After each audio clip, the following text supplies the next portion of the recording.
Now, unlike the game, the series starts off in 1968. We see a TV show in which two scientists do a big theory time about what the biggest threat to humanity is.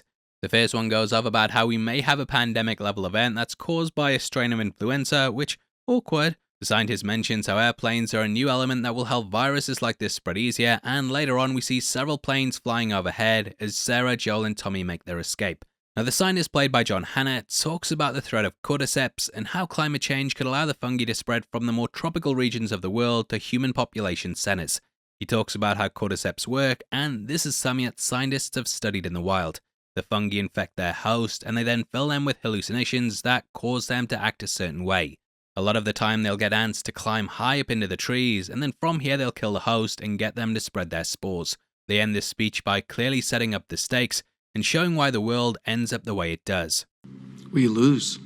We start off in 2003, and much like how the game opens, we see things from Sarah's perspective. Here though, we get a full day in the life of Sarah, and the entire time I was wishing I could sit and watch this with someone who had no idea about the games and be like, does he know? At this point walks in Tommy, played by Gabriel Luna.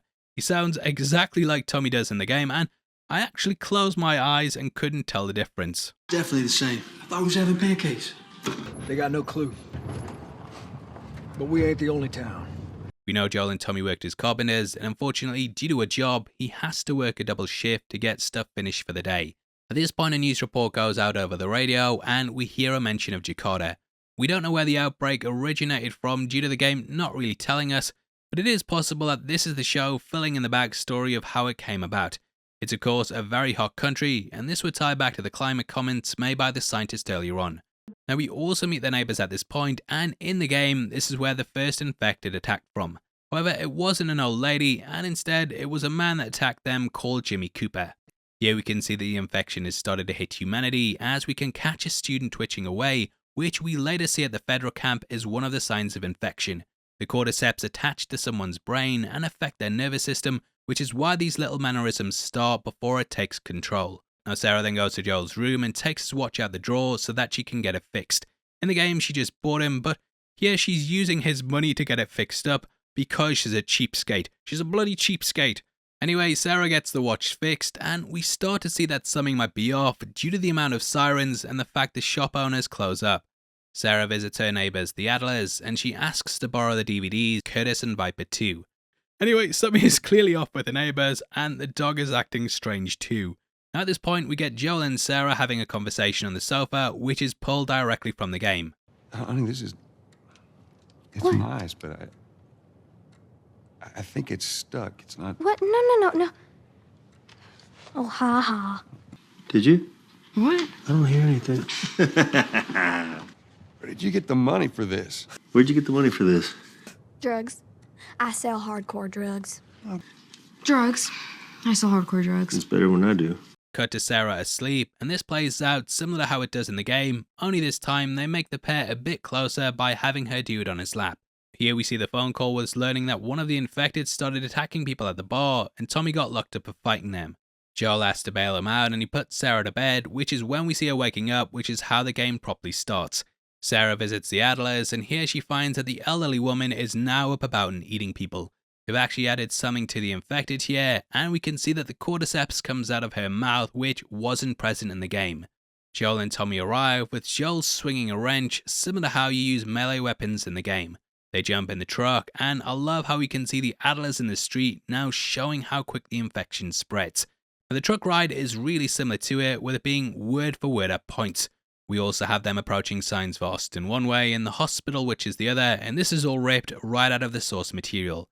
They head towards the hospital, and this is of course where most of the outbreak would be at its worst due to people being taken there after they got sick.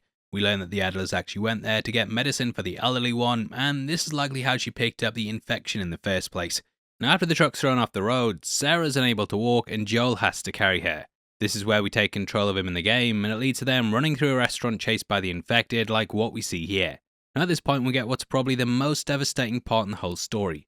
Ordered to shoot Joel and Sarah, he fires upon them, and this ends up killing Sarah.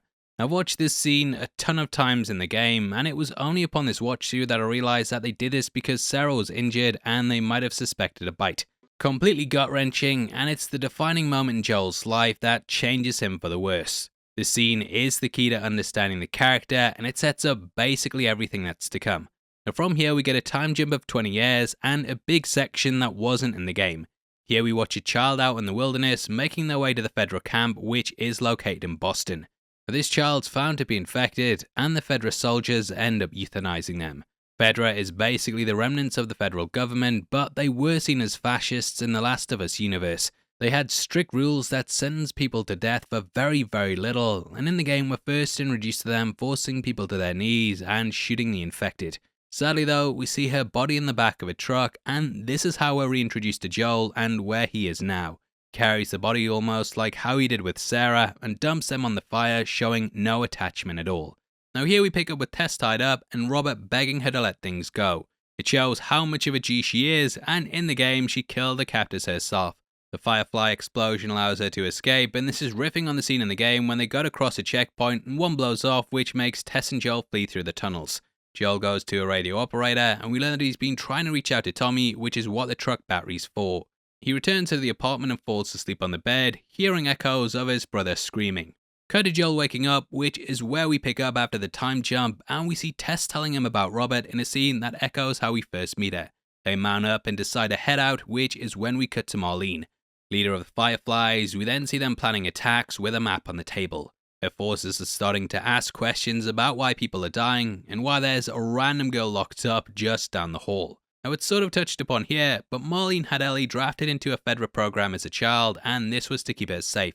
She knew her mother and wanted her away from the Fireflies, and also brings up Riley, which, we'll save that for later on.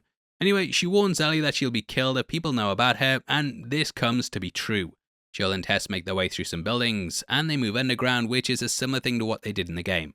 Now they come across an infected person who's grown into the wall, and I absolutely love the look of this, as it hints towards the more mutated ones that appear later on. Anyway, it leads them to the Firefly base, which is where they find Robert dead. At this point they come across a wounded Marlene, similar to the source material, and Ellie attempts to attack Joel, which is how she's first introduced in the original work. Joel and Tess are tasked with transporting Ellie to a bunch of Fireflies, and in exchange they'll be given a whole truck. They agree, and we get a scene in which they rest up in a room whilst the rain pours down. Now Joel falls asleep, and we get some repeated lines from the game. You mumble in your sleep. You mumble in your sleep. Now that night they sneak through the streets, and I remember playing this and it being so intense as the trucks move past and spotlights rain down outside the wall. You sneak underground and then pop up like what we see here, and have to avoid searchlights as they pierce the surroundings. At this point they come across the soldier, whereas in the original they were caught by two. In the game Ellie attacked them upon being scanned, and Joel and Tess jumped and shot them respectively. Here though he gets a PTSD flashback of Sarah's death, which triggers him into attacking. I actually think this works better, especially with a soldier returning, and it shows that Joel's even willing to attack people they know if it rubs him the wrong way. They discover Ellie's bite and she says, Look! This is 3 weeks old. Nobody lasts more than a day. Now the alarm rings and the group head through the fence, which is when we cut to the radio to hear the song Never Let Me Down Again by Depeche Mode. It contains lyrics like I'm taking a ride with my best friend, sort of playing into the show. Now this signals the incoming danger as we watch the group head to the twin skyscrapers from the game. Over the top of this we hear the cry of an infected, and we end the episode with a lingering shot on them. Now if you want something else to watch and you don't mind Last of Us spoilers, then definitely check out our breakdown of why the game's got the perfect ending.